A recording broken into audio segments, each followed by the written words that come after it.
La actualidad, sus tonos, sus contrastes. Esto es Matices.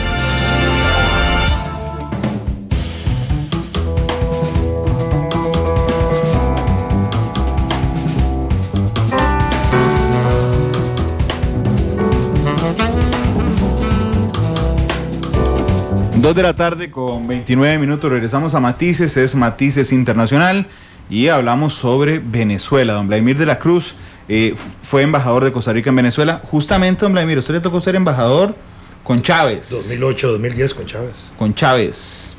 ¿Qué está pasando en Venezuela? El domingo, la Asamblea Nacional convoca una sesión extraordinaria, ¿verdad?, donde denuncia un montón de cosas. Primero, están viendo a ver si le habrían, que ya hoy hubo el desenlace, si le habrían juicio político a Maduro. ¿Qué es un juicio político? Lo mismo que le hicieron a Rousseff en Brasil. Solo que en Venezuela no existe constitucionalmente esa fórmula. Sí. Existe la fórmula que ya es parecida a la de Costa Rica, de declararlo insano, en la forma de loco, un loco, es un tipo que ya no está controlando bien su personalidad, sus actos vitales, digámoslo así, desde el punto de vista del ejercicio de gobierno, y entonces por ese camino podrían sacarlo, pero no existe el juicio político al estilo de Brasil o de Paraguay. Ok, déjeme contextualizarlo más. El domingo se reúnen para esto. Cuando están reunidos, ingresa una turba chavista a la Asamblea Nacional. Entendamos esto también. Sí. La Asamblea Nacional, la Asamblea Legislativa venezolana, está ubicada en el Distrito Libertador, por decirlo de esa forma, que es como decir el Cantón Central de San José. Ajá. Y está dominado por el gobierno totalmente. Entonces, la gente ahí es chavista 100%, la mayoría. Entonces, siempre han obstaculizado la presencia de los diputados opositores, y cada vez que pueden bloquear la llegada, ellos lo han hecho. Desde que se instaló la Asamblea Legislativa, el ejército tuvo que intervenir para que los diputados pudieran entrar al recinto parlamentario, porque el gobierno había movilizado en ese distrito a la gente para impedir que tomaran asiento los diputados, de manera que siempre han estado hostigados, acosados, amenazados, y en esta ocasión que usted recuerda del domingo, lo que hicieron fue movilizar a la gente para tomar la Asamblea Legislativa, que lo lograron hacer por unos instantes. Sí, por unos instantes, y destrozaron algunas partes de la Asamblea Nacional. Bueno, mientras esto pasaba, el presidente... Lo hicieron además con colaboración de lo que aquí podría ser la policía municipal, es decir, con la policía del ayuntamiento ahí. Justamente cuando Maduro está de viaje, iba a aterrizar en el Vaticano, Maduro. Y entonces esa acción la coordina Diosdado Cabello, ¿sí?, y Elías Jaua, que es otro de los radicales del gobierno.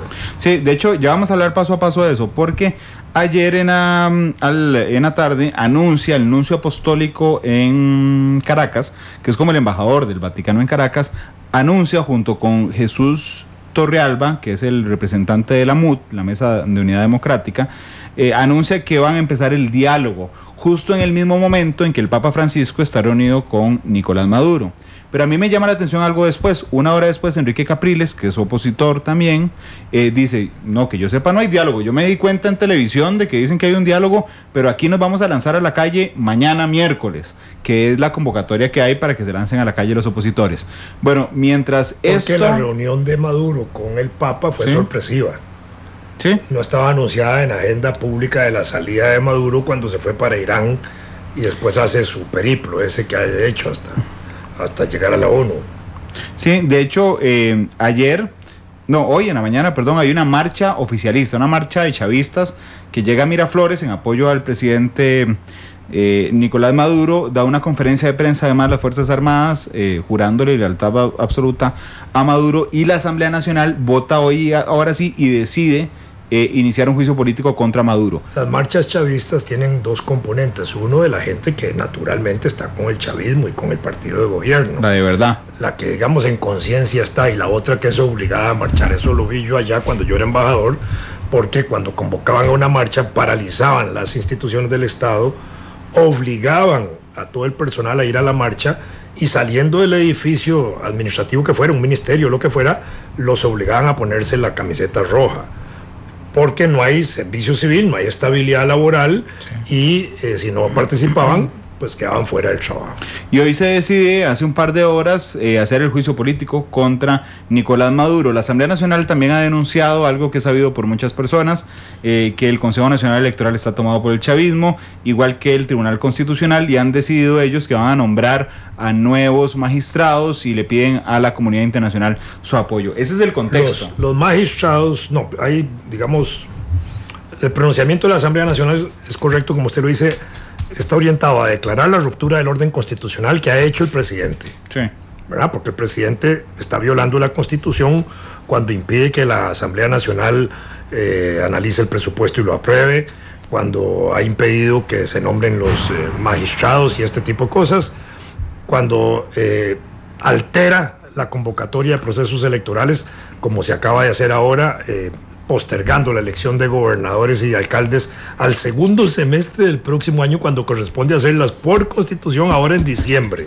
Sí. Y postergando el referéndum en la forma que lo ha hecho, ¿verdad? Entonces, son esos mecanismos. Entonces, la Asamblea Nacional hace un pronunciamiento diciendo que se ha declarado la ruptura del orden constitucional, eso es lo que acuerda, que hay una existencia de un golpe de Estado, golpe de Estado impulsado por Maduro, y en ese sentido llama a la gente a proteger la Constitución, porque el artículo 333 y 350 de la Constitución venezolana permite, digamos, la acción popular en defensa de la Constitución cuando se viola, cuando el gobierno es autoritario, no cumple la Constitución, la altera, cuando se enfrenta a los derechos humanos y a las libertades públicas, y pide entonces a la gente garantizar los derechos del pueblo y los mecanismos para el funcionamiento de la democracia.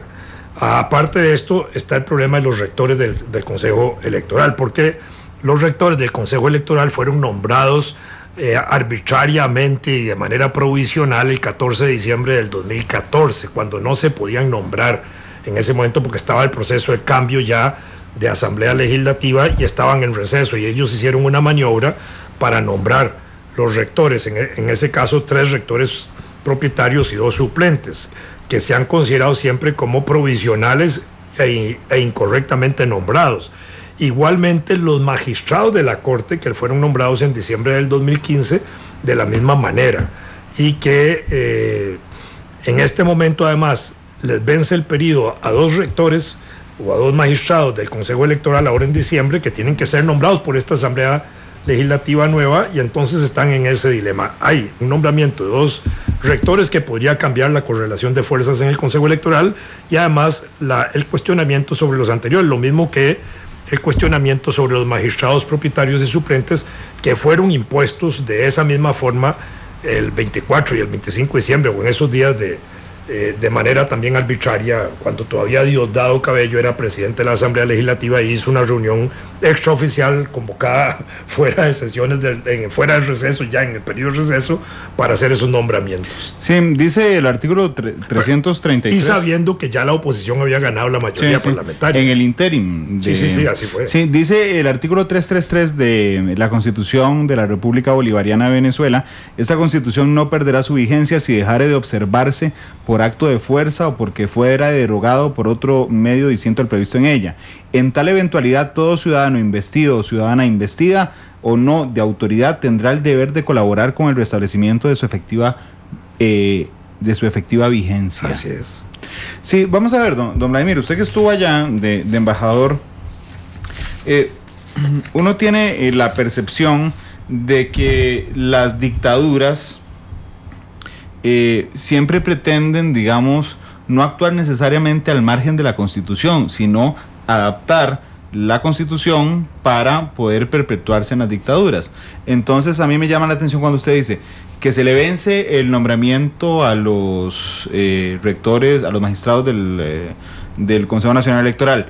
Bueno, porque se nombraron por un periodo, respetan la Constitución, pero realmente hacen una vuelta por atrás, entonces para lograr mediante una violación ahora sí constitucional, digamos, vestir al gobierno a los ojos externos como un gobierno respetuoso de la constitucionalidad. En el caso de los magistrados, hicieron renunciar a una magistrada que se le vencía el plazo un año después para poder nombrar el paquete completo por un plazo largo, obviamente. Claro.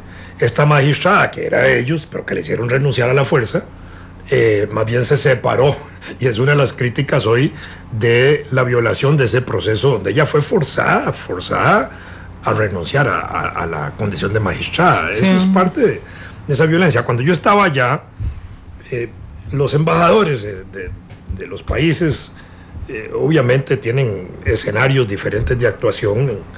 En el caso mío, pues yo tenía escenarios de referencia para sectores que eran opositores y no opositores también. ¿Se mandaba informes desde la embajada? Por supuesto que sí. ¿Confidenciales? No, yo mandaba informes y allá la Cancillería hacía lo que quisiera con ellos, ¿verdad? Pero obviamente eran de discreción, ¿verdad? Donde yo sí hacía un análisis general de la situación del gobierno y de la oposición, que es lo que se informa. Pero digamos, en la referencia que a veces le pedían unas audiencias, muchas audiencias que a mí se me pidieron por parte de sectores opositores, era para tratar de convencerme que en Venezuela había una dictadura y eso. Y yo discutía con ellos, en mi condición personal de embajador atendiéndolos, de que era equivocado hablar de dictadura en época de Chávez, porque había un proceso constitucional técnicamente aceptado en ese momento, y además por errores de la misma oposición, porque en el 2005 habían dejado de participar en la Asamblea Legislativa, y la Asamblea Legislativa la gobernaba 100% Chávez, y entonces Chávez hacía todo lo que le daba la gana y legalmente podía hacerlo.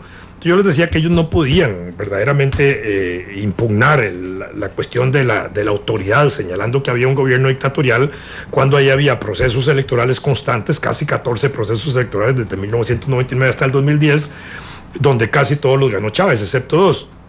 Y que desde el punto de vista de la forma, en el exterior, mucho del concepto democrático descansa en el resultado de la apreciación del respeto a los procesos electorales, y que eso más o menos se respetaba en Venezuela, donde existía en ese momento la imagen, que yo creo que era válida, de que era uno de los procesos más pulidos para procesos electorales, para resultados electorales, y que era confiable porque los mismos partidos participaban de la limpieza del proceso electoral, porque un mes antes de la elección hacen una prueba electrónica de todo el sistema para funcionar, y todos los partidos firman.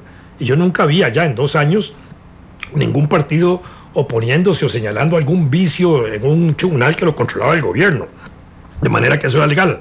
Yo lo que sí les decía, que a mi manera de ver, lo importante no era señalar el carácter de la dictadura, como señalaban incluso el Partido Acción Democrática de Venezuela, con quien yo tuve muchas discusiones en ese sentido, de señalarles que era errado su planteamiento, sino que más importante era destacar la violación del Estado de Derecho, porque el Estado de Derecho supone, ahí sí, independencia de poderes, independencia del Poder Judicial, independencia del Poder Legislativo, independencia del Poder Electoral, independencia del Poder Ejecutivo, independencia de las defensorías, para que puedan ejercer sus papeles, y que más importante era la defensa del Estado de Derecho que estar acusando al gobierno de dictadura. En este momento el problema se ha derivado casi a una forma de gobierno autoritario tipo dictadura, cuando el gobernante, como es Maduro en este momento, ejerce un poder directo sobre la Corte Suprema de Justicia, sobre el Tribunal Constitucional,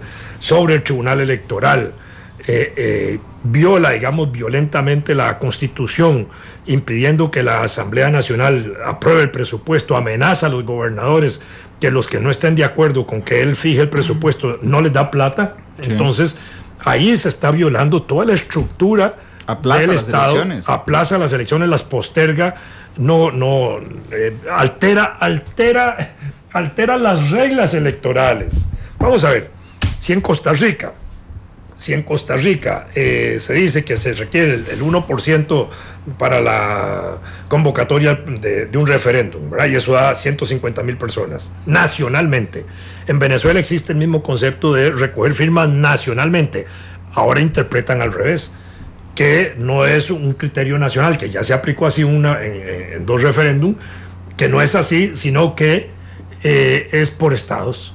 Y entonces tratan de maniobrar para que la carga porcentual de la recogida de firmas y de los datos que se requieren sea por estados y no de carácter nacional. Claro, que es mucho más difícil. Provocando más dificultad en eso. Son maniobras que se hacen desde el punto de vista político que no tienen asidero legal ni constitucional, y ahí es donde se viola el Estado de Derecho, y eso es lo que está en cuestionamiento en este momento en Venezuela. Ahí no hay un Estado de Derecho, no hay nada, no hay un régimen de seguridad jurídica en el cual nadie de Randall pueda tener confianza, ni un ciudadano, ni los empresarios, ni los sectores sociales, nadie, ni los partidos políticos. Hoy mismo, estamos hablando de hoy, martes 25 es. ¿Qué fecha es hoy? Sí. De hoy martes, hoy mismo están cambiando reglas ahí en Venezuela en torno a procesos políticos que son inmediatos, próximos, y esto, uno dice, pero ¿qué es lo que pasa? Al final de cuentas, el poder militar, el poder político que tiene Maduro, que no es un militar, pero que está rodeado de militares hoy, en abundancia, más de los que el propio Chávez tenía en su propio Consejo de Gobierno y en las juntas directivas de las instituciones del Estado, porque Maduro en este momento tiene más de 3.000 militares en todas las juntas directivas de las instituciones del Estado. Bueno, para que la gente no crea que estamos hablando inflando los números, no. En Costa Rica, las juntas directivas del Estado suman más o menos 1.600 personas. En Venezuela, que tiene 32 millones de habitantes, estamos hablando que en las juntas directivas del Estado hay más de 3.000 militares en ellas, y hoy juegan un papel y un peso enorme. Por eso parte de la Asamblea Nacional, del pronunciamiento de la Asamblea Nacional, es que el ejército cumpla el papel de defender la Constitución y haga valer el cumplimiento de la Constitución, que yo creo que es la parte importante aquí, porque en este momento tiene una situación débil, realmente débil, pero también históricamente en los últimos 60 años al ejército se le reconoce que no ha sido un ejército que se ha tirado sobre la población, y entonces aún bajo el chavismo, Chávez también educó al ejército de que no debía ser un gobierno antipueblo, un ejército antipueblo. Y en ese sentido la acción de la Asamblea Nacional está llamando al ejército a que haga valer y cumplir los preceptos constitucionales y le haga valer al presidente su obligación de hacer cumplir la Constitución y respetarla. Entonces, este es parte del dilema que hay ahora en Venezuela. Pero, don Vladimir, ¿por qué se convoca un domingo? Por ejemplo, ¿por qué fue el domingo en que la Asamblea Nacional decide sesionar extraordinariamente? ¿Qué pasó? Porque están acosados, están amenazados, porque hay sorpresas políticas que operan de un día para otro. Bueno, la sorpresa política creo que ocurrió el viernes, cuando el Consejo Nacional Electoral dijo se suspende la recolección de firmas. Y además postergan las elecciones de gobernadores y de alcaldes. Sí, entonces, frente a eso, una sesión de emergencia de la Asamblea Nacional. Las sesiones de emergencia de la Asamblea Legislativa se pueden hacer aquí en Costa Rica también. Sí. Se pueden hacer extra. La Asamblea Legislativa aquí trabaja de lunes a jueves, pero pueden habilitar sábado, domingo, lunes para trabajar. Se ha hecho. Cuando estaba el combo, trabajó toda Semana Santa. Toda la Semana Santa. Bueno. Sí, que de hecho, déjeme poner en perspectiva dos cosas para entenderla en general. Una es, en el referendo que se hace, que busca la oposición, es salir a la calle a votar si Maduro sigue o no. Pero hay una diferencia sustancial. Si Maduro se va, si el referendo se hace este año y se decide que Maduro sale, se adelantan las elecciones. Pero técnicamente convocado, como se debió haber convocado, era para hacerlo este año. Sí, era para hacerlo este año. Pero le han metido trabas. Pero eso era lo que quería dejar claro. La diferencia es esta: si se hacía este año y la gente votaba, como presumen todas las encuestas, que van a votar porque Maduro se va, se tenían que adelantar las elecciones. Todas las nacionales. Para cambiar gobierno, si es del caso, o mantenerlo. Si se hace en el 2017... entonces queda el vicepresidente. Puede destituirse al presidente, pero lo sustituye para terminar el periodo el vicepresidente. Es decir, no se llama votaciones adelantadas. Que es nombrado por el presidente de la República de Venezuela, a dedo, lo puede cambiar cada año, como lo hacen, y lo podría nombrar el día anterior al referéndum. Es decir, que si, bueno, todavía están discutiendo el tema para ponérselo más grave, supóngase que ya se sabe que va a caer Maduro en un referéndum. Entonces el día anterior nombra a Diosdado Cabello. Exactamente, que sería peor. Esto es lo que yo quiero que nos quede claro en esta conversación hoy con don Vladimir. El tema del referendo es un tema importantísimo en Venezuela. La oposición quiere que se lleve a las calles este año, que se resuelva este año por si ganan, llamar a elecciones nacionales. el gobierno chavista, por medio de todos sus órganos, ahora sí, el Tribunal Constitucional, el Consejo Nacional Electoral, y los gobernadores han intentado impedir, y lo han logrado hasta el momento, que el referendo sea este año, asegurándose lo que decía don Vladimir. Pero además hay un asunto de análisis de firmas, ¿sí?, de las que se recolectan. Cuando estaba Chávez, una de las recolecciones de 3 millones de firmas, el Tribunal Nacional Electoral pudo analizar esos 3 millones de firmas en 3 días. Es decir, tienen capacidad para hacerlo, para decirlo técnicamente, ¿verdad? Si ya lo hicieron una vez, podrían hacerlo otra vez. Ahora ponen pretextos de que eso no se puede hacer, que se requiere casi 2 meses para analizar eso. Pero en el caso ahora costarricense, cuando un partido político recoge firmas para inscribirse, o las firmas que se hacen para el referéndum que se hizo en el 2007, se recogieron firmas, el Tribunal de Costa Rica analiza esas firmas cotejándolas con las firmas existentes en el registro de firmas del Tribunal Electoral, ¿cierto? Ajá. ¿Qué pasa cuando el tribunal encuentra que una firma no es compatible, que no es igual? Simplemente la anula. ¿No es así? Por eso en esa recogida de firmas siempre se tienen que recoger más, porque muchas veces no es porque los partidos inventen las firmas o inventen la firma de un ciudadano, sino porque a veces el mismo ciudadano no la hace correctamente. O firmó 2 veces. O firmó, sí, exactamente. Entonces ahí se anulan las firmas en Costa Rica. En Venezuela no anulan las firmas en este caso, sino que acusan de que hay un fraude electoral. Y entonces pasan eso a la jurisdicción penal, ni siquiera anulan las firmas, porque sería lo procedente. Bueno, esas firmas son inválidas, anúlelas y siga contando las que son válidas. Claro, pero es que han puesto todas las trabas. Primero ese tema de no necesitamos el porcentaje nacional, sino el porcentaje de cada uno de los departamentos, de los estados. Y por otra, no, son departamentos. Estados. Son estados en Venezuela. Eso por una parte. Por la otra hacen la denuncia contra fraude y ya el referendo quedó para la próxima semana. Pero el fraude debería ser, el fraude, si el fraude se comete, el que lo debe hacer es el ciudadano afectado. A Vladimir de la Cruz le alteran la firma, entonces Vladimir de la Cruz acusa. Sí, no la autoridad electoral. No el Tribunal Electoral. Y el otro detalle de lo que pasó el viernes es este. Usted imagínese que vamos a elecciones municipales en febrero, como lo hicimos este año. Sí, este año en febrero. Y que entonces en diciembre el presidente diga, no hay plata para hacerlas, vamos a tirarlas para el otro año. Bueno, eso está regulado en la Constitución política y entonces cualquier presidente no puede decir, no, hagámoslo para después. ¿Por qué? Porque las encuestas le estaban dando toda la información a Maduro de que iba a perder la mayoría de gobernadores en Venezuela. Sí, claro, y los alcaldes. Claro. Pero entendamos una cosa, cuando Maduro asume el gobierno, hace 3 años, lo asume con una diferencia del 1%. Y vamos a ponerlo ahora retroactivamente. La última elección de Chávez, que se enfrenta a Capriles, Chávez le gana a Capriles en octubre antes de su muerte con un 26%. Chávez era un líder, indudablemente que sí.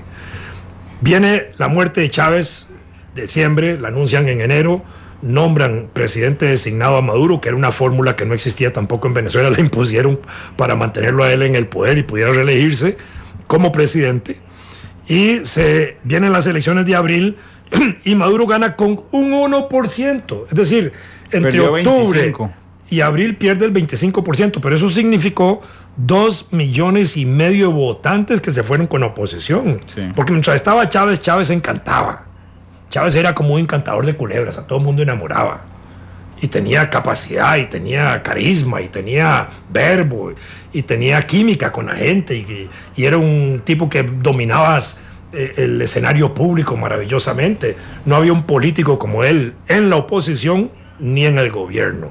Pero muerto Chávez, ahí todo el mundo se igualó. Y no solo se igualó, sino que Maduro cayó. De manera que Maduro, para decirlo gráficamente, entró perdiendo.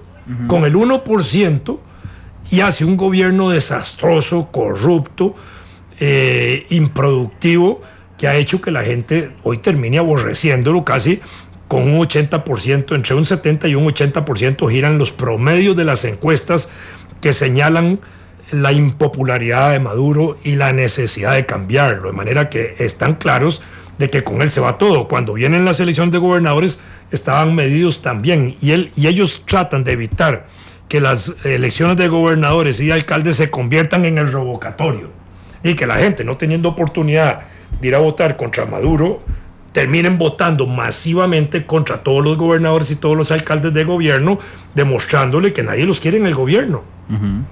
Que de hecho estas dos decisiones de la semana pasada que tienen que ver con con aplazar las elecciones regionales en Venezuela, más la suspensión de la recolección de firmas, es lo que hace que la asamblea, que está en control de la oposición, recordemos, sesione el domingo.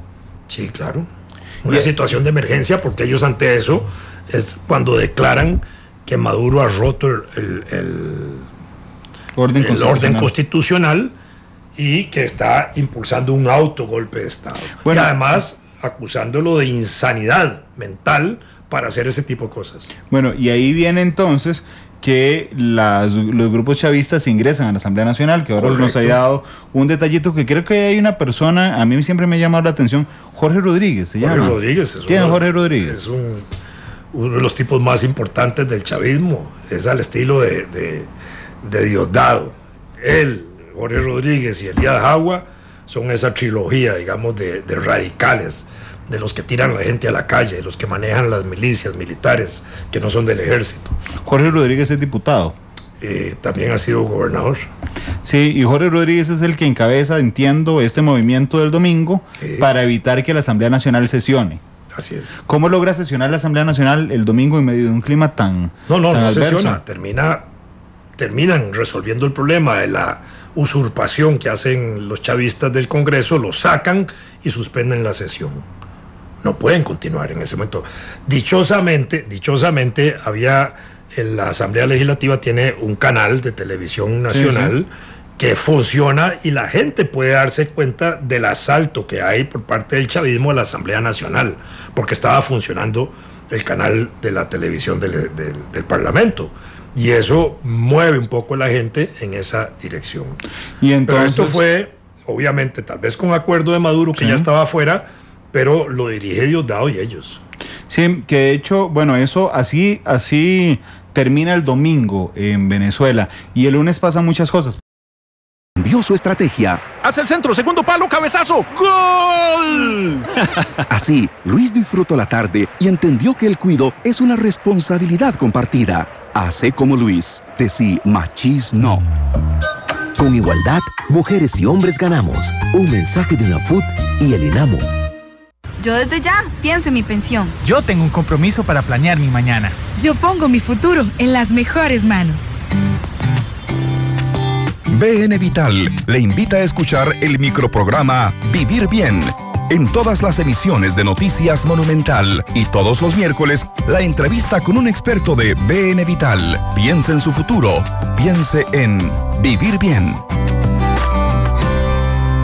Qué cansado quedé después de nadar. Ahora que lo pienso, se puede sudar dentro del agua, pero si sudo no me voy a dar cuenta, porque ya estoy mojado. Al rato no, porque el agua tapa el agua que sale de los poros. Entonces me entraría sudor en vez de salir. Algún día Internet me lo va a responder. Cuando no tiene que preocuparse por el futuro, se puede preocupar por cualquier otro tema. Porque con BN Vital, usted es el dueño de su vida. Estime su pensión en bnvital.com y conviértase en el dueño de su vida. Su sueño de tener una hermosa quinta con amplias zonas verdes y perfecta para relajarse puede hacerse realidad. Adquiera una propiedad para quinta ecológica de 1,595 metros cuadrados en Peñas Blancas de San Ramón de Alajuela. Son 2 lotes completamente planos con variedad de árboles frutales en producción, seguridad y una hermosa vista. Compre hoy mismo, sin prima y sin intermediarios. Llámenos al 8399-8956 y empiece a construir lo que un día soñó. ¿Sabía que todos los vehículos en Costa Rica cuentan con el SOA o Seguro Obligatorio de Automóviles de Lins?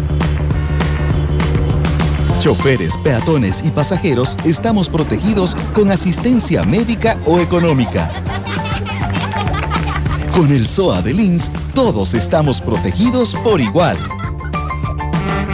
Con tu tarjeta Credomatic Advantage, viaja a Estados Unidos y Canadá con 20,000 millas. No incluye Hawái ni Alaska. Reserva del 14 de octubre al 14 de noviembre de 2016 y viaja del 1 de marzo al 14 de junio de 2017. Reserva al 2248-9010 de American Airlines o en la oficina de venta de boletos en Sabana Este. Solicita tu tarjeta Credomatic Advantage al teléfono 2295-9898. Ve reglamento en backcredomatic.com. Matices, porque la realidad tiene muchos tonos.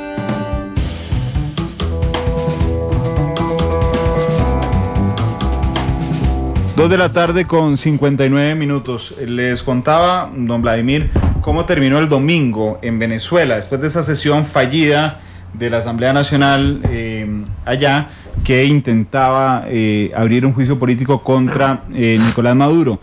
Nicolás Maduro, de sorpresa, porque estaba en un viaje muy largo, por cierto, pero estaba visitando algunos países productores de petróleo, aterriza en el Vaticano ayer. Sí, eso no estaba en agenda pública conocida, por lo menos en lo que salió, efectivamente. Y era... Ahora lo han con el Papa. Lo han justificado diciendo que desde el año pasado estaba esa cita pendiente.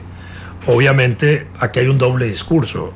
El discurso internacional de Maduro, además reuniéndose con una personalidad tan importante como la del Papa, haciendo ver una disposición de diálogo, de consenso, de búsqueda de solución, en la que embarca el Papa en el mismo rollo, ¿verdad? Mientras que la iglesia venezolana no estaba enterada de eso. Incluso hay un primer pronunciamiento de la Conferencia Episcopal de Venezuela que se sorprende también frente a lo que ha sucedido. Claro, pero y eso es lo que también explica lo que usted decía de Capriles, que Capriles se entera por la prensa y por la televisión de que el otro está reunido con el Papa.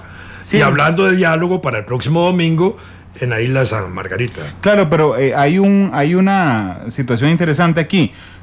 Cuando don Vladimir habla sobre la conferencia episcopal, se habla sobre la iglesia venezolana, sí, así es decir, sobre los obispos venezolanos. Pero la figura del nuncio tiene una diferencia.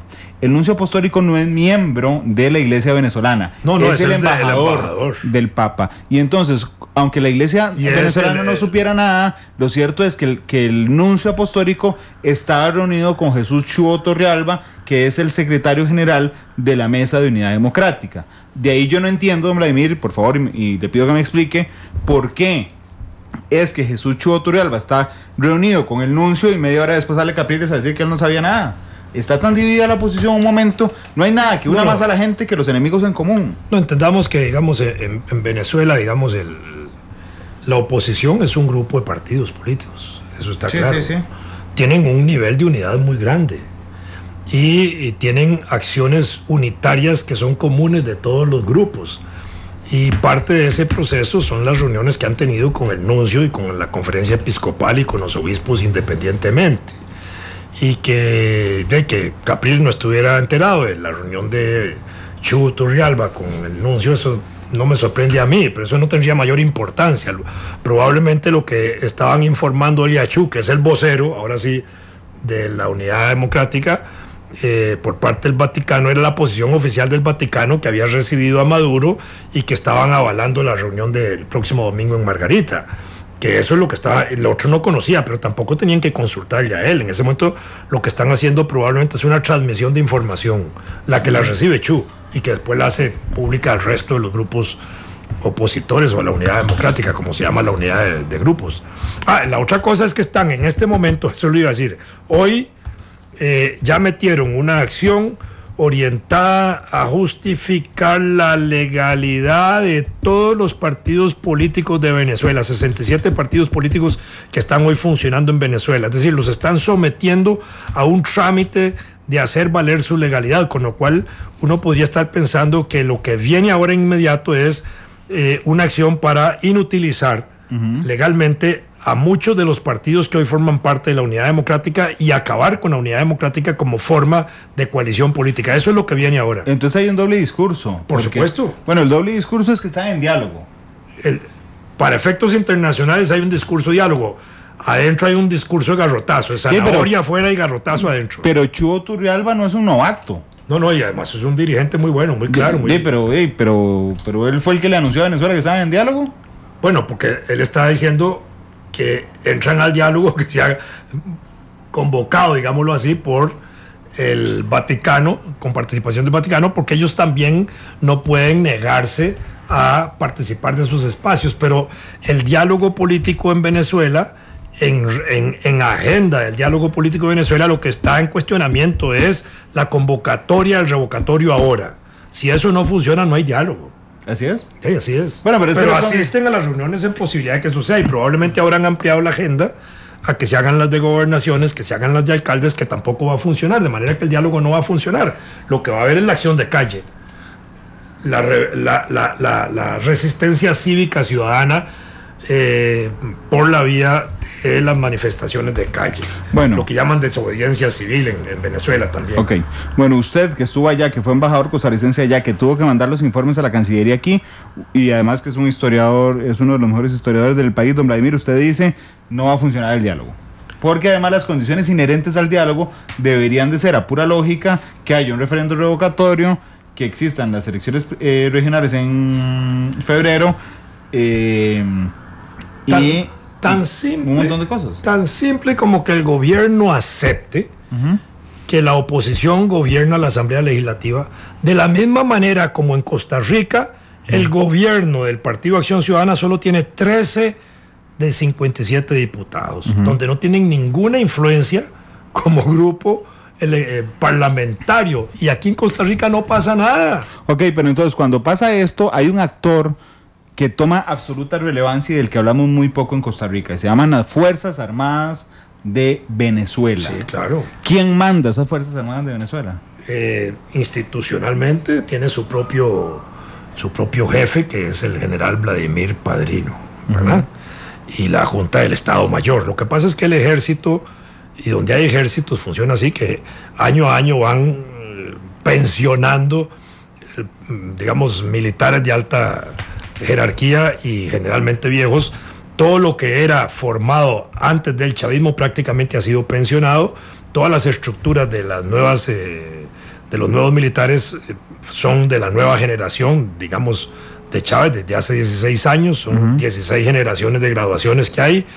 Ese es un peso muy importante. Entonces ahí es el partido de gobierno y juega un papel importante en eso, porque desde Chávez a las Fuerzas Armadas se les dio un papel beligerante en la vida política de Venezuela. De una u otra manera se comprometen, y el discurso oficial de las Fuerzas Armadas durante mucho tiempo fue de defensa del socialismo siglo XXI, de la sociedad bolivariana, de ese tipo de cosas en el concepto revolucionario que planteaba Chávez.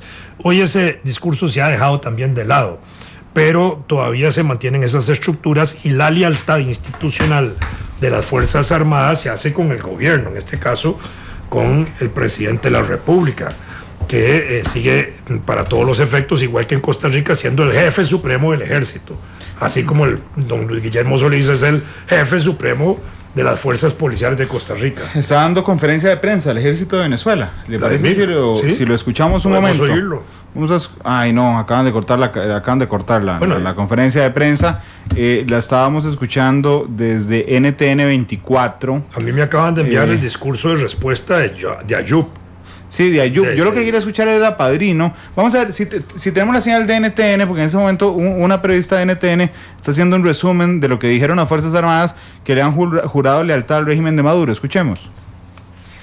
Ya casi vamos a escuchar. Me gustaría quizás comenzar, hay varias cosas que hablar, por supuesto, por la decisión tomada en la Asamblea Nacional de invitar a Nicolás Maduro el próximo martes a comparecer ante la Asamblea Nacional. ¿Es creíble que Nicolás Maduro va a presentarse en la Asamblea Nacional? Bueno, la realidad es que Nicolás Maduro y el régimen han desconocido completamente a la Asamblea Nacional. El Parlamento venezolano no ha logrado que se ponga en práctica una sola ley, que comparezca a una sola interpelación un funcionario público, y ahora ni siquiera pueden aprobar el presupuesto. Así que, de hecho, la Asamblea está absolutamente inutilizada, y es previsible que Maduro no acuda. Pero el hecho es que la Asamblea Nacional hoy ha tomado una posición firme, no solamente en defensa de la Constitución, sino en cumplimiento de lo que fue su mandato cuando fue electa el 6 de diciembre, en el sentido de avanzar por un cambio de régimen durante el año 2016 y su juramento cuando se instaló el 5 de enero de este año. Es un evento sin precedentes y que obviamente inicia una ruta o avanza en una ruta para garantizar el cambio de régimen, la transición a Venezuela este año, cual es impostergable. Es María Corina Machado, la líder de la oposición, exdiputada, hablando con NTN 24 en vivo, porque han ocurrido dos cosas en las últimas horas. Una de ellas es que la Asamblea Nacional ha citado para el martes a Nicolás Maduro a comparecer ante la Asamblea, y la otra es que el ejército de Venezuela ha negado que exista un golpe de Estado en ese momento, un autogolpe de Estado, en el gobierno de Nicolás Maduro, y está diciendo que se mantienen leales al gobierno de Maduro. Le decía que si fracasa el diálogo y la gente se tira a la calle, que es más o menos la previsión que usted tiene, don Vladimir, el papel de las Fuerzas Armadas va a ser determinante. Va a ser determinante. Yo veo, lo fundamental, creo ver un escenario donde las Fuerzas Armadas y la gente está en la calle va a respetar las manifestaciones. Dependiendo del volumen de gente. Si la manifestación popular antigobierno es abrumadora, van a terminar aceptando el desarrollo de esa movilización popular, así como fue el propio ejército el día de las elecciones de la Asamblea Legislativa, que establecieron el límite y le pusieron límite a Maduro para reconocer el resultado de las elecciones. Y fue el ejército el que también llamó esa misma noche de las elecciones a decirle a la gente: no salgan a las calles, porque estamos aceptando el resultado de las elecciones y ni unos ni otros van a irlo a celebrar. Pero bueno, Maduro acaba de dar también declaraciones, Nicolás Maduro, donde le agradece a las Fuerzas Armadas su lealtad, invita a todos a ser parte del diálogo internacional. Por la trampa del lenguaje, porque en este momento está metido esa idea del diálogo el próximo fin de semana con la imagen del Papa metida. Sí. Entonces todo el mundo entra en esa trampa, es la política de la zanahoria y el garrote. Sí, pero es un tema muy, muy complicado. ¿Usted cree que Maduro vaya el martes a la Asamblea Nacional? No. ¿Y puede no ir? No va a ir, ya se ha negado a ir. Es decir, no solo se ha negado a ir, se negó a enviar el presupuesto nacional. Ya se negó a dar un informe la otra vez. En otro momento llegó a la Asamblea Nacional y fue respetado. Sí, lo respetaron en su informe. Como alto magistrado de la nación, como el presidente de la República, le permitieron, con todos los respetos institucionales, que lo brindara. Bueno, pero ellos no aceptan eso, no aceptan el mismo respeto para la gente de la oposición. No tienen esa capacidad de entender que también hay que tener el respeto a los opositores en el escenario en que ellos son fuertes. Bueno, pero usted es pitonizo. Vea el titular que acaba de publicar el diario El País de España. El diálogo en Venezuela, anunciado por el Vaticano, naufraga antes de empezar. Así es. Les voy a leer el primer párrafo de esta información. No es opinión, no es interpretación, es una nota informativa. Un conjunto de declaraciones cruzadas desde el bando opositor hizo naufragar el diálogo entre el gobierno y la oposición en Venezuela apenas horas después de que el Vaticano anunciara el inicio de las conversaciones y sin que siquiera sus presuntos actores hubieran zarpado a la isla de Margarita, sede programada para el encuentro del próximo domingo. Prácticamente así es, nació muerto. Bueno, entonces la salida que queda es la calle. Bueno, por eso están convocadas las manifestaciones. Pero es que cuando usted dice que el ejército fue el que contuvo, digamos, hasta ahora ha contenido dos cosas. Sí. Ha respetado dos procesos. Ahora viene el tercero, que es respetar la acción de calle que está garantizada por la Constitución de la gente. Pero si la gente quiere sacar a Maduro, o sea, si no solo van a ir ahí a marchar a Caracas, sino van a ir a sacar a Maduro, como pasó en la primavera árabe. Bueno, eso puede resultar. Puede resultar porque el artículo 350 de la Constitución, usted puede buscarlo por ahí, de Venezuela, da la posibilidad de que el pueblo desconozca a aquel gobernante que se convierte en un autoritario, en un dictador, en alguien que viola y que no respeta la Constitución y da un derecho de rebelión, digamos, popular. Está plenamente justificado. Si eso se llega a hacer de esa manera, pienso que no habría razón para que el ejército no vaya a apoyar eso, pero obviamente significaría la posibilidad de hacer un gobierno de transición. No es porque no es en el sentido de que la oposición va a gobernar ahí, eso entra un gobierno de transición, obviamente.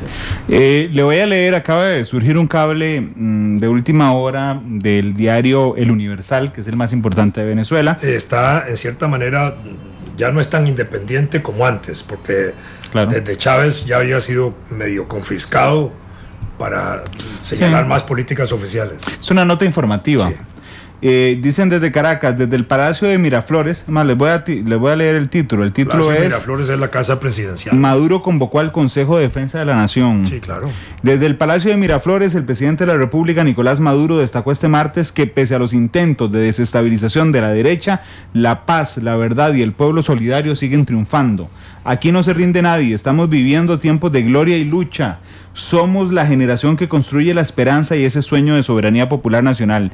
Tras su gira por las naciones integrantes de la OPEP para estabilizar los precios del crudo en el mercado internacional, Maduro indicó que el futuro de Venezuela está en desarrollo agrícola y en la superación del modelo rentista.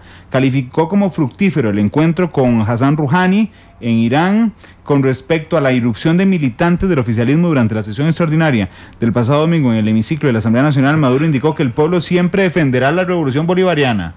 Pero es absurdo, ahí lo que está diciendo es exactamente que la gente puede asaltar la Asamblea Legislativa. Pero entonces pongámoslo ahora al revés, en la pregunta que usted me hizo, ¿la gente podría asaltar el Palacio Miraflores? Bueno, ¿sí? Bajo la lógica Maduro pareciera que sí. Exactamente. No, pareciera que no, porque él dice siempre defenderá la revolución bolivariana, no dice la democracia, la independencia, no dice nada. Por eso, pero al final de cuentas, la gente que podría ser mayoría del otro lado, sí, podría asaltar el Palacio de Gobierno, por supuesto que sí. Y al final sería la voluntad popular expresada de esa manera. Dice Maduro: el 30 de octubre iré a la isla de Margarita para formar parte del diálogo entre los partidos de oficialismo y de oposición. Queremos paz y prosperidad. Expresó que la oposición no quiere diálogo porque desde Norteamérica el gobierno de Barack Obama ha ordenado incendiar Venezuela. Pero aquí estamos listos para hacernos respetar por quien gobierne los Estados Unidos de América. Le hizo un llamado a los líderes de la oposición, a aquellos gobernadores, alcaldes y diputados de la oposición de pensamiento democrático que creen en el diálogo, que den un paso al frente. Es la hora del diálogo. Ninguno de los dos candidatos a la presidencia de Estados Unidos ha manifestado una voluntad diferente a la posibilidad de que en Venezuela se resuelvan las cosas mediante el diálogo. Como presidente convocado a reunión mañana a las 11 de la mañana, mañana miércoles, al Consejo de Defensa de la Nación y a los poderes públicos para evaluar el golpe a la Asamblea y el diálogo para la paz. El golpe a la Asamblea es que también ha habido intenciones, porque Maduro también ha planteado la semana pasada, y todavía creo que el domingo, la posibilidad de anular el funcionamiento de la Asamblea Legislativa venezolana, es decir, de inhabilitarla totalmente, de ponerla fuera y cerrar el Parlamento. Eso ya lo ha planteado. Entonces son mecanismos que están en la expectativa inmediata. Bueno, voy a llegar hasta aquí con Venezuela porque necesito aprovechar estos 3 minutos para preguntarle una cosa como exdiplomático. Es que vamos a ver, acaba de circular a través de redes sociales un documento del viceministro de Relaciones Exteriores, Alejandro Solano, que le advierte al embajador de Costa Rica en Brasil, don Jairo Villegas. Don Jairo Valverde. Valverde, sí. Sí, ojo lo que dice. Y sí, Jairo Valverde es el que mandó las comunicaciones desde Brasil, sobre las que se decretó reserva. Dice este texto: con instrucciones del señor ministro, le informo que la Dirección General del Servicio Exterior ha reportado un reiterado incumplimiento de su parte en relación con la entrega de informes de gestión y el plan prioritario anual de trabajo para el 2016. Esta dirección ha hecho referencia... Esa parte nada más. Los embajadores están obligados a entregar un informe mensual. Si uno se atrasa, recibe cartas como esa. Como usted comprenderá, la entrega de este tipo de documentos es absolutamente imprescindible para una efectiva rendición de cuentas y para que pueda ser calificado su desempeño y el de la embajada que usted tiene a cargo. Segundos. Los informes son muy light, para decirlo así. Eso, por supuesto que eso depende de cada embajador, pero el machote que la Cancillería envía es verdaderamente sin importancia y sin trascendencia el reporte que hay que hacer. Esta carta es del 13 de octubre. Lo que me llama la atención. Pero señor, a veces la Cancillería manda una solicitud directa al embajador para que haga un informe especial sobre tal cosa, y entonces uno lo hace. En virtud de lo anterior, se le amonesta y se le previene que debe ponerse al día y cumplir en tiempo y forma con la entrega de informes de todo tipo que requiera la Dirección General de Servicio Exterior. Eso, lo que significa esa frase es que no ha enviado a tiempo las cosas, que debe poner a tiempo el envío de todos los informes, y eso pondría en cuestionamiento la idea del volumen de informes que hay en la Cancillería. Exacto. Que supuestamente son de reserva, digamos, de discreción, sí, o que estén maquillando eso, para decirlo muy gráficamente desde otra perspectiva. Bueno, es que estén interesante pidiéndole que hagan nuevos informes, y en ese sentido esos nuevos informes podrían estar orientados como se quiere hacer aparentar en el país. Es interesante porque hay una cuenta en Twitter que se llama Diplomático CR. Es una cuenta extraoficial de funcionarios de la Cancillería, aunque no han sido identificados, que ellos señalan que los informes no existen, los que se decretaron en reserva, pero bueno, a pues esperar. Si esa carta es válida, lo que está indicando es que esos informes nunca fueron enviados, o que hay un atraso en los informes. Sí, lo cierto es que porque la oposición... no dice desde cuándo. No, señor, no dice desde cuándo. Pero son informes mensuales, así que si hay atraso tiene que ser de 2 o 3 meses. Sí. Y 2 o 3 meses es el periodo de Rousseff apenas. De este nuevo presidente. De Temer. Exactamente. De Temer. La oposición está pidiendo en redes sociales la renuncia del embajador, por supuesto, o el despido del embajador. Es una falta grave, era lo que le quería preguntar. Eso solo la Cancillería lo puede señalar, digamos, pero desde el punto de vista del trabajo diplomático, si no se envían los informes, se comete una falta que puede ser sancionada hasta con el despido. ¿Y ahí? Si usted tiene que estar mandando informes y no los hace, ¿y ahí qué pasa? Si usted es un dependiente mío y no me entrega los informes, ¿ya yo puedo despedirlo? Los informes son sustanciales en el trabajo de los embajadores, don Vladimir. Es que son informes generales, son tan generales que hay un machote. Sería importante que usted pida el machote de lo que le piden a los embajadores que reporten, y verá que es un informe, digamos, no tan importante en su esencia. Por supuesto que en lo que se informa puede haber contenido importante, claro, pero la estructura del informe es más bien para que se hagan informes pequeños. Por eso, pero es importante en el trabajo de un embajador. Es para llevarle el pulso a la situación del país. Entonces uno puede informar de la situación política, de la situación económica, de la situación militar, de lo que se dice sobre Costa Rica, de malos venezolanos que pueden llegar a Costa Rica en el caso de Venezuela. Para eso sirve un informe, un embajador. Para eso sirve un informe, claro. Incluso en el entrenamiento que se le da a los embajadores, se tiene una reunión con gente de la DIS, para decirlo de esa forma, donde se le instruye al embajador de que también tiene que dar informes, si fuera necesario, de esa naturaleza. De inteligencia. De inteligencia. Para decirlo de alguna forma, dice Vladimir. De espionaje político. Exactamente. Programa, don Vladimir. Un informe mío. Síganme, antes de que se lo decreten en reserva. No, ya han pasado muchos años, pero... Que por cierto, le cuento una cosa, la reserva no existe. Reserva no existe en la Constitución política. Existe. No existiría el secreto de Estado, pero... Así es. Digamos, discreción. Sí. Podría señalarse de discreción el informe del embajador, y yo creo que valdría la pena usar mejor la fórmula de discreción política de lo que un embajador puede informar a un país, que es secreto de Estado, más allá de que verdaderamente sea de secreto. Que además le cuento otra cosa, voy a robarme un minuto, pero le voy a contar otra cosa. Este mismo embajador, Jairo Valverde, que es el de Brasil, ayer circuló, ya les voy a decir quién lo posteó, porque lo vi yo, Rolando González, el diputado de Liberación Nacional, posteó la evaluación del desempeño que le hizo la administración al embajador. ¿Lo vio usted? No. No. Ya le voy a decir, vamos a ver si lo encuentro. Lo estoy buscando, no, creo que no lo encontré. Esas evaluaciones de desempeño las hace la Cancillería enviando a cada país un grupo de auditores a hacer auditar las embajadas, y interrogan a todo el personal de la embajada en privado sobre el funcionamiento de la embajada, sobre el embajador, sobre sus características, sobre el trato que da a los empleados, sobre todo. A mí me lo hicieron. Lástima que no lo encontré. En el documento que yo leía anoche, pero no lo encuentro ahora en el muro de don Rolando González, y si no es que me estoy equivocando de que no subió, un 10 de 100, 10 le dieron de evaluación del desempeño. Sí. Está dedicado a estar en una playa seguro. Copacabana. ¿Seguro? ¿A usted le dieron 10 alguna vez en la evaluación del desempeño? No, creo que salí bien evaluado. Sí, pero sacarse un 10 es... Don Vladimir, muchas gracias por haber estado aquí. De estar con usted y con sus queridos radioyentes. Chabela Vargas, ¿por qué Chabela Vargas despide hoy Matices, don Vladimir? Bueno, me encanta ella como cantante. Sí. Puede ser cuestionada en muchos aspectos, pero ella me gusta su modo de cantar. Esta canción es linda. Macorina, sí. Muy linda. Macorina, Chabela Vargas despide Matices. Feliz tarde.